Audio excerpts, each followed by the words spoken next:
Amandla Nawetu Maibuye Africa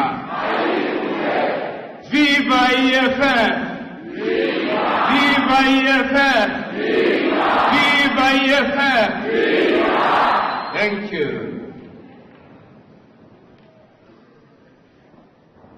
10 years ago, the economic freedom fighters became a movement in this part of the world.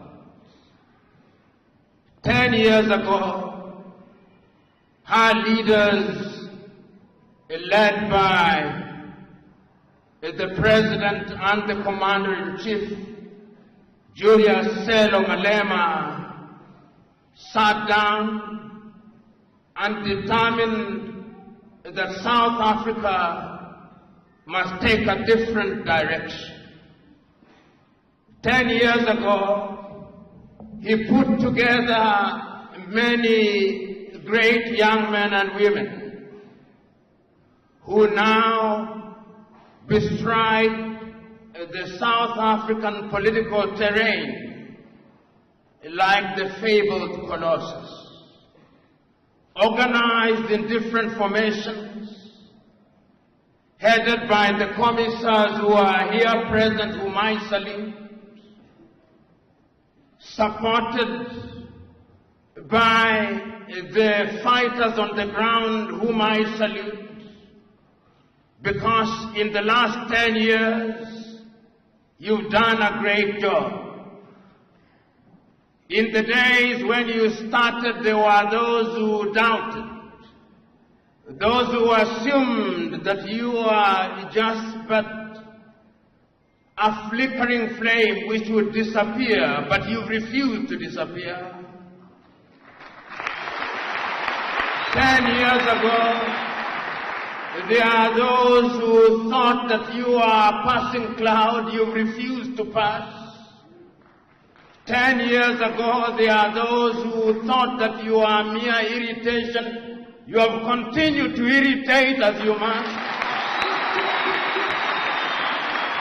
10 years ago, South Africa did not know who you are. Today, they recognize who you are. I am happy to be in this land in the Cape, which as a young man I was taught was the Cape of Good Hope. And I have no doubt that there is good hope today, and we shall talk about that Cape of Good Hope. I am here and happy to be in the land of great Africans, some of whom are alive and some of whom are long gone. It is not lost on me that this is the land that produced people like Pixley Kaisa Kaseme, whom we never talk about as often as we should. And as I talk to you today and talk about EFF, I cannot forget that in the year 1906, in the United States of America, that Pixley Kaisa Kaseme said that we must regenerate Africa, and regenerate Africa we will. This is the land that produced to the world and to South Africa Albert Luthuli, who came and played his part. This is the land that produced Robert Mangaliso Sobukwe, that great man of whom we never say much, of whom when he was asked, he said the only race in the world is the human race. That man came out of this land. I cannot forget that this is the land that produced Bantu Stephen Biko, whom we never mention as often as we should. I cannot forget that this is the very same land that produced Winnie Mandela, that great woman that we never talk about. Oh, I cannot forget that this is the land that produced Albertina Sisulu. I cannot forget. I cannot forget that this is the very same land that produced Chris Hani. I cannot forget. I cannot forget that this is the land that produced Nelson Mandela. I cannot forget. I cannot forget that this is the land that produced Solomon Mahalangu. This is that land.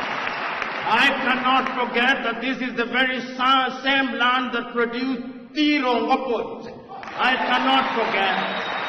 And I cannot forget that this is the very same land that has produced Floyd Shibam. Oh, I cannot forget. I cannot forget that this is the same land that has produced Dr. Andlo. I cannot forget. I cannot forget that it's the very same land that has produced Veronica. I cannot forget. I cannot forget that this is the very same land that has produced one of the hottest irons in Africa today, Julius.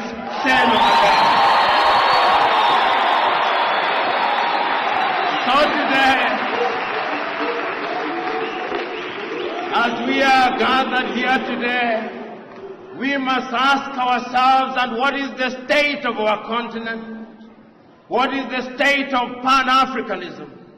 I remember so very vividly in this land, in this South Africa, in this land where one of the greatest crimes ever committed by man was unleashed, the crime of apartheid.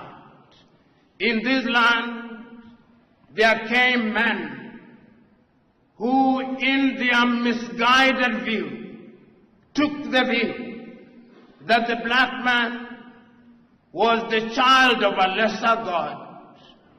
They introduced one of the most egregious crimes ever known to man.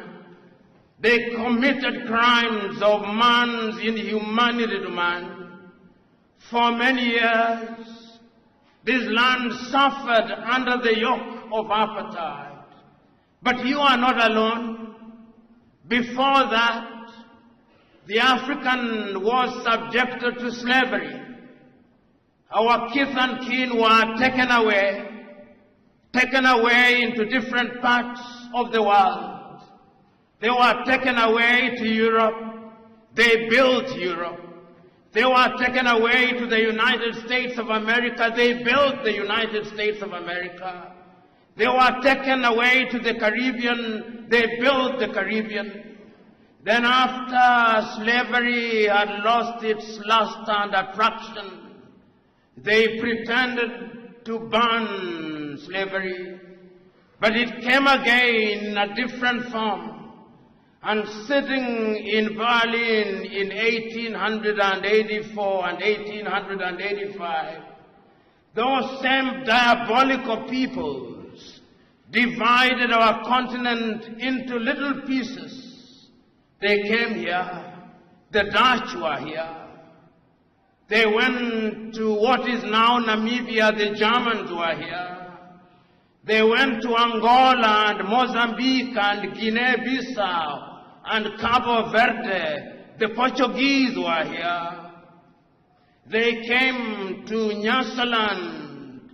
They came to what was then Rhodesia and Zambia. And they went to Kenya and Uganda and Ghana and Nigeria and Sierra Leone.